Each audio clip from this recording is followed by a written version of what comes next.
Eleven Insiders version internationale. J'allais vous dire, bien oui, qu'on a eu un chouette débat hier autour du Sporting de Anderlecht à retrouver donc en podcast. Là aussi, on va parler de la Serie A, on va parler de l'AC Milan, de Naples qui sont pour l'instant leaders. Jusqu'où peuvent-ils aller? Qui va être champion en Italie? C'est un petit peu tôt pour en parler, mais il y a certaines tendances qui se dessinent. On en débat avec Vincenzo Churro et Walter Basseggio. Ils sont là, ils sont bien là. Vincenzo va bien?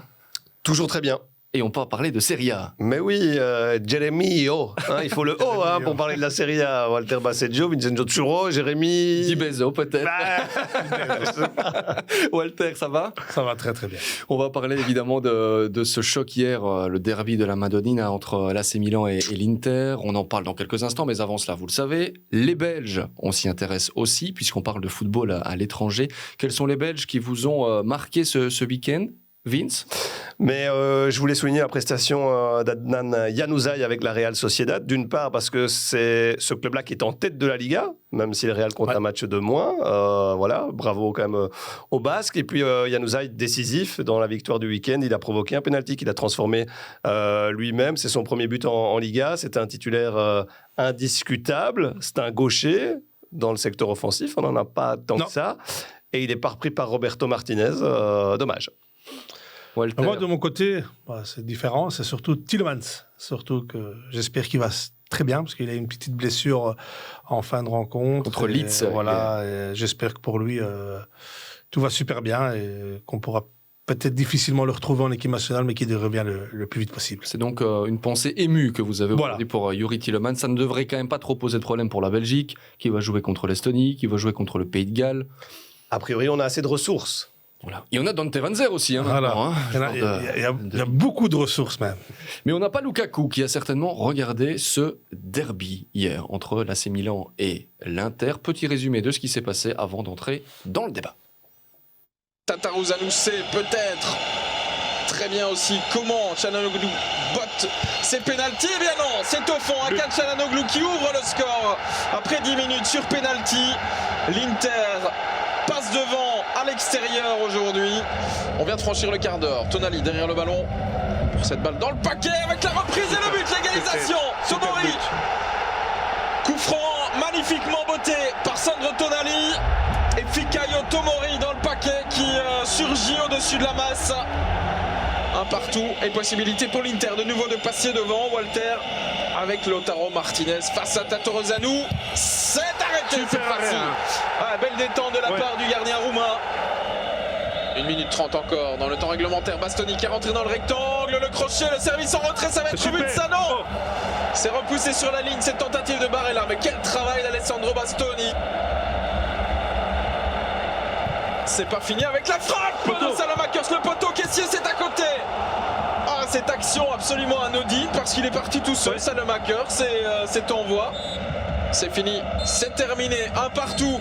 Le derby milanais qui s'achève sur ce score de parité.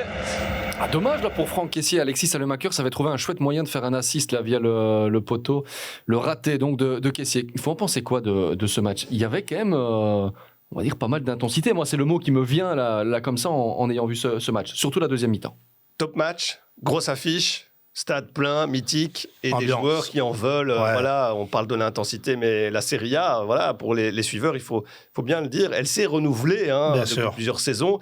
Et tous les week-ends, on a des top matchs comme ça à voir sur les antennes d'Ineven Sport, et c'est vraiment très agréable parce qu'on a des, je vais pas dire, c'est pas du tout porte ouverte, mais c'est beaucoup plus ouvert qu'avant, c'est beaucoup plus porté vers l'offensive. On le voit dans le jeu des deux équipes, notamment on voit dans le jeu de l'Inter. On voit avec Inzaghi qui a changé encore un peu le système. C'est vrai que ça reste le 3-5-2, mais tu vois des défenseurs arriver presque comme attaquants. On voit parfois des Bastoni qui arrivent dans les 16 mètres avec le ballon au pied. Même Skriniar, tu te dis c'est pas possible. Voilà, je pense qu'il y a une évolution énorme dans le foot italien. Et puis l'intensité, le pressing. Parce que, comme je dis toujours avec Vincenzo, les gens ils pensent toujours où il y a le ballon. Mais derrière le ballon, il y a des joueurs. Et c'est grâce aussi à ces joueurs qu'on peut contrer l'adversaire. Et c'est ça qui est magnifique dans le football italien, c'est qu'aussi c'est de la tactique, mais c'est aussi de l'intensité, et ça joue très très vite vers l'avant. Et puis ça fait du bien de retrouver des clubs mythiques. Aussi l'Inter vient d'un titre. L'AC Milan a traversé des moments quand même très très compliqués. C'est vrai. Ils sont pas passés loin la saison dernière. Ils sont très bien pour l'instant, co-leader avec Naples. Et il y a de la jeunesse dans cette formation milanaise. Franchement, c'est gai de regarder l'AC Milan. Mais c'est ça qui est intéressant dans ce projet-là, hein, parce qu'ils travaillent avec des jeunes. Ils ont été recrutés dans pas mal d'autres pays. On pense forcément en tête à Alexis Salemakers. Hein, quand même, on n'avait pas tout à fait confiance en lui ici à Bruxelles, et il a explosé littéralement avec l'AC. Il y a plein d'autres exemples aussi là derrière. On a été chercher Tomori qui fait de l'excellent travail. Benasser, dans le milieu de terrain. Benasser, donc il y a du vivier. Il manquait un très très bon joueur hier du côté du Milan, c'est Hernandez. Ouais. Il manquait quand même du côté gauche.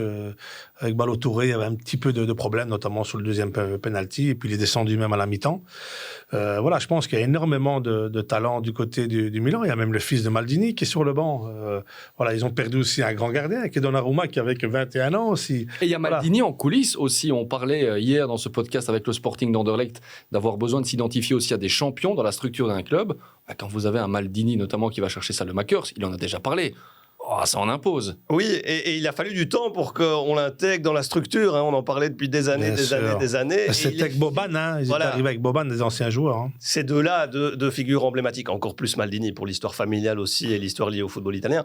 Mais on fait confiance à ces références-là et ça a un impact sur ces jeunes. Milan, c'est un club mythique, mais quand vous avez un gars comme Maldini qui vient, qui discute avec vous, avec votre agent, il y a quand même un pouvoir de persuasion qui est hyper élevé. Et puis ces jeunes sont bien entourés parce que il y a des mecs qui ont forcément de l'expérience. On pense en premier à Zlatan Ibrahimovic, 40 ans, mais quel impact il a encore sur cette équipe. Parce Incroyable. Que sur les 10 dernières minutes, c'est grâce à lui quelque part, et sur ce coup franc, il a failli marquer le même que face à la Roma, qui réveille tout le monde aussi. Parce que l'Inter, dans cette deuxième période, pendant 30 minutes, a été très très très bon. Et ces 10 dernières minutes, on a vu Milan physiquement encore plus solide. Et à la fin, Milan pouvait même gagner cette rencontre. Mais je pense que le résultat du match nul est tout à fait logique quand on regarde l'ensemble de la rencontre. Ouais, moi, j'aurais quand même vu une victoire de l'Inter, vu le nombre d'occasions. Oui, c'est vrai. Mais dans les 10 dernières minutes, quand même, avec le poteau de Salemakers, le tir d'Ibrahimovic, puis Kessie qui reprend pas le ballon, je pense que dans l'ensemble, je pense que tous les deux sont très contents par rapport à ce match nul.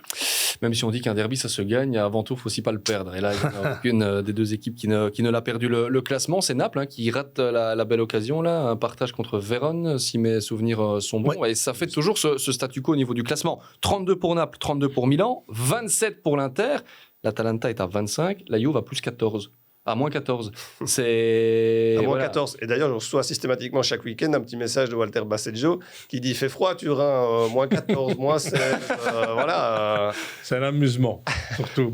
Je pense que la Juve, il ne faut pas non plus les massacrer parce que, sincèrement, ce qu'ils ont fait pendant des années, il ne faut pas l'oublier non plus. Il y a aussi un renouvellement. Ils ont dû vendre Ronaldo et d'autres joueurs. Et sincèrement, il y a aussi des joueurs très, très intéressants. On voit Chiesa, c'est quelque chose d'extraordinaire. Dybala, en espérant qu'il pourra jouer beaucoup plus de rencontres aussi, parce que c'est vrai que ses blessures, c'est pas facile non plus. Et puis voilà, t'as des joueurs qui peuvent faire la différence, mais je pense qu'il manque quand même encore un milieu de terrain qui faisait la différence, comme Pirlo, du côté de la Juventus, même s'ils ont pris Locatelli de Sassuolo, je pense que voilà. On avait fait un podcast que vous pouvez d'ailleurs réécouter sur la Juve avec Silvio Proto, Mario Inorato qui était là, Vincenzo aussi. Vous étiez là dans ce podcast-là, non? Sur la Juve, non? Non, je pense pas. Oh, mes souvenirs. La Juve, Vincenzo, la Juve, non? On en fera un, c'est pas grave, mais le podcast est en tout cas disponible. C'est moi qui m'excuse. Il y a Naples là aussi, je voulais en venir à Naples. Naples-Milan, c'est un petit peu le duel pour l'instant. Est-ce que vous voyez ces deux équipes-là se tirer la bourre à deux jusqu'à la fin? J'enterre pas l'Inter parce que cette équipe a quand même des ressources. Elle a un entraîneur qui les fait bien bosser. Quand il aligne ses 11 titulaires de base, on sent qu'il a aussi des possibilités sur le banc, notamment dans les couloirs et dans le secteur offensif. Donc voilà, je vais pas les enterrer. Il y a que 5 points. Le championnat va être encore long. Il faudra voir quel sera l'impact aussi quelque part des compétitions européennes, aussi bien pour l'AC que pour l'Inter. Élimination pas en Ligue des Champions. Naples qui joue dans une compétition mineure. Quelle énergie ils vont laisser là-dedans. Je pense que l'Inter, c'est peut-être l'équipe qui a le meilleur noyau, qu'ils ont des joueurs sur le banc qui peuvent faire la différence. On l'a encore vu hier, hein, quand un Dzeko descend, ou alors Tarot, tu as quand même des joueurs comme Alexis Sanchez, tu as quand même Correa. Puis dans le milieu de terrain, tu as aussi des joueurs qui peuvent faire la différence. Regardez, c'est Vidal qui est monté.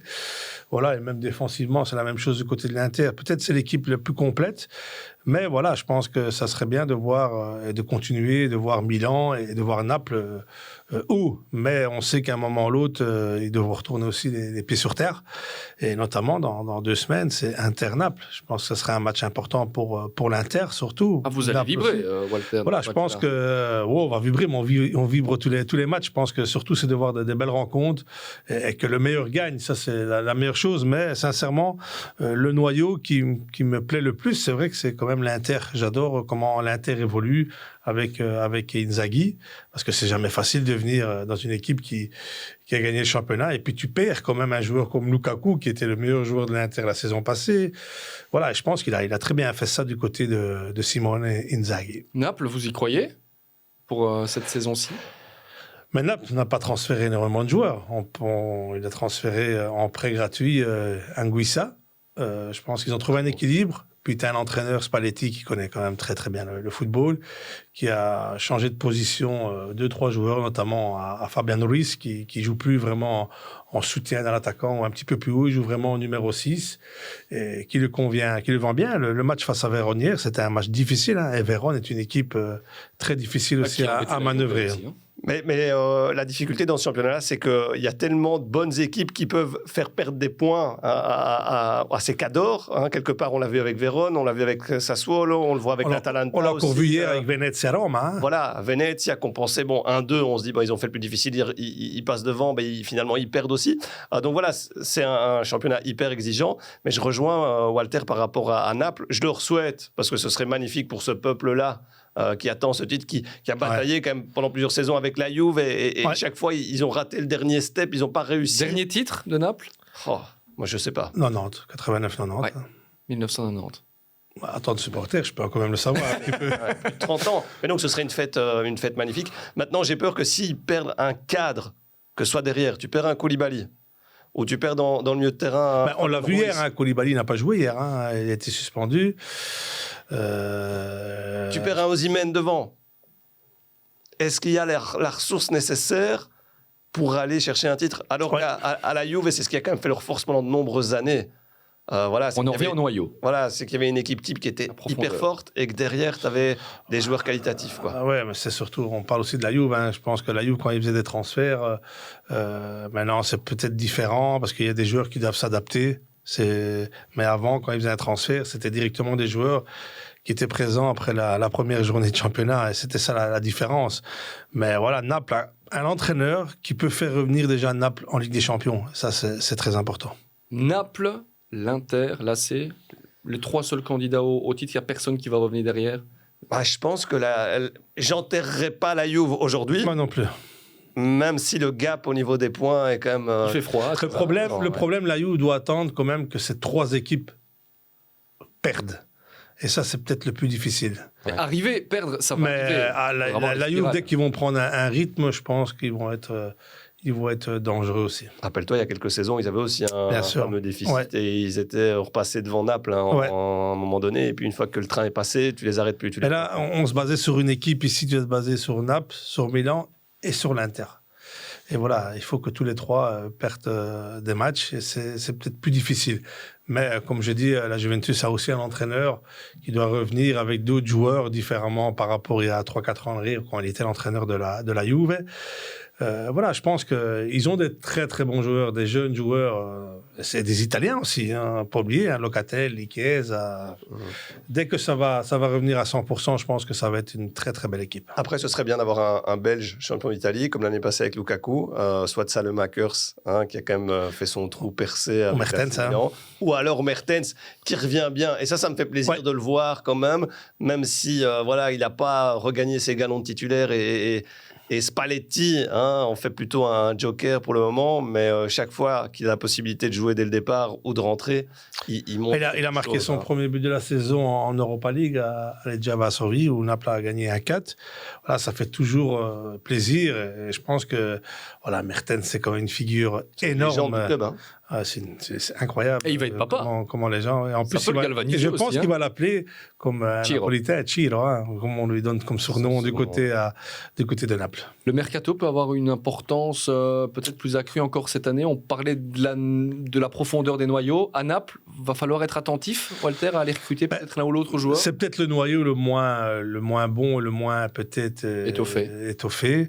Parce que, comme on disait, l'Inter, pour moi, c'est vraiment le top. Puis tu as la Juve et le Milan juste derrière.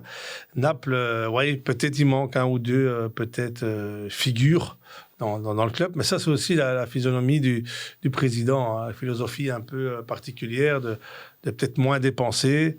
Ouais, mais il a fait un gros transfert. C'est ce que j'allais dire. Ouais. C'est quand même pas le type De Laurentiis qui va dire bon, allez, on va ouvrir les cordons, on va aller mettre 30 millions, 40 millions. C'est ce qu'ils ont eu comme problème quand ils ont joué le titre avec la Juventus pendant 2-3 ans. C'est qu'ils pensaient qu'à la trêve, avec cette équipe-là, il allait terminer le championnat en tête. Mais je pense qu'il y a une étude quand même à faire là-dedans, de revenir avec d'autres joueurs. Et des joueurs que tu as besoin, des joueurs même pour le futur. Ou alors vous lâchez une compétition, la Coupe d'Europe. Ouais, mais je peux dire sincèrement, je pense que Naples doit essayer d'arriver le plus loin possible en Europa League. Je pense que Naples est une équipe, avec le noyau qu'il a, qui peut jouer la Ligue des Champions sans aucun problème. Mais si tu es en Europa League, je pense que dans la tête, c'est d'essayer d'arriver le plus loin possible. Et puis, du côté de l'AC Milan, il faudra voir où ils en sont effectivement à la fin de l'année civile. Je le disais en Serie A, mais aussi au niveau européen, et voir ce qu'il est possible de faire à ce moment-là. Si le screening du noyau te permet d'aller éventuellement chercher le titre en fonction de l'écart de points dans le classement ou pas. Mais non, Milan en Champions n'est pas au top non plus. Ça va être peut-être l'équipe qui va peut-être sauter. Parce que Porto est 3 points devant l'AC. Ils vont peut-être se baser simplement sur le championnat. Ça peut jouer quelque chose de positif pour le licencié. Même si, pour justement la largeur des noyaux, pour les rotations, c'est bien aussi de pouvoir concerner tout le monde, avoir plusieurs compétitions pour jouer. Mais finalement, à Milan, on ne fait pas beaucoup de rotations. Non, c'est vrai. Bon, après, à son poste de numéro 9, on a vu que quand il mettait Giroud était décisif, donc ça le fait un peu réfléchir par rapport à Ibra, son âge aussi. Mais c'est important, dans le milieu de terrain, ils sont 3 pour 2 places, avec Tonali, Bennacer, Kessié. On sait que Kessié a des problèmes de renouvellement de son contrat. Et donc, il n'est pas toujours, je trouve, aussi fort, aussi bien. Non, hier il n'a pas été bon du tout, notamment le premier but. Au lieu de jouer plus simplement vers version de ses défenseurs ou son gardien ou dégager le ballon, il prend énormément de risques. Et là, c'était très bien joué de l'Inter, les deux joueurs qui mettent le pressing directement. Voilà, je pense que du côté du Milan, il y aura peut-être un choix à faire. Bon, les pronos, le top 3, dans l'ordre, vous voyez quoi à la fin de la saison? Oui, c'est toujours la petite question qui ne sert pas à grand-chose, mais que j'aime bien poser. Et on va la ressortir, évidemment, vous vous en doutez. On enregistre ça avec Thomas van der Linden qui note tout. Les jours, l'émission, Vincenzo, cette fois, était bien présent, je le retiens. Alors, le top 3. C'est vraiment pas facile du tout, surtout maintenant. Ça serait bien, je vois Milan. Lequel? Tu dis pas Naples? Mais non, parce qu'ils doivent encore améliorer beaucoup de choses. Mais non, si c'est le cas, c'est quelque chose d'extraordinaire. On ne reverra plus Walter pendant quelques mois. Vraiment dans le rationnel. Là, quand tu vois Milan, sincèrement, ce qu'ils ont fait ces 2 dernières années, chapeau, d'où ils viennent, parce que sincèrement, ils étaient quand même en difficulté ces 7-8 dernières années. Donc là, c'est Milan. Et là, c'est Milan, et puis je mettrai entre Naples et l'Inter pour cette 2e et 3e place. Naples et puis l'Inter. Naples-Inter ou Inter-Naples, un des deux. Ce sera Naples-Inter, on retient la première version des faits. Milan-Naples-Inter aussi. Je pensais qu'il allait faire Naples-Milan-Inter, mais je suis un peu déçu du supporter de Walter Basseggio, mais bon, c'est pas grave. Je suis supporter, mais en même temps, je pense, à dire la vérité, ce que je pense. C'est ça, parce que, tu sais, c'est vraiment pas facile. Sincèrement, on verra. Par exemple, Naples va à l'Inter dans 2 semaines. Si Naples fait un résultat extraordinaire, on va dire mais Naples pourra jouer le titre parce qu'ils ont battu l'Inter. Soyons clairs, c'est impossible de répondre à sa question. Non, c'est on est d'accord. C'est très difficile. Par contre, il n'y a pas la Juve. La Juve n'est pas revenue dans le top 3. Je note aussi ça. Par contre, c'était Pour une peut-être là. fois, on peut essayer. Voilà. Merci beaucoup en tout cas d'avoir joué le jeu jusqu'au bout. Merci Vincenzo. Ciao, Jérémy. Merci Walter. Ciao. Ciao, ciao, comme vous dites et comme je dis aussi à la fin de ce podcast en italien, en quelque sorte. À la semaine prochaine. Ciao, ciao.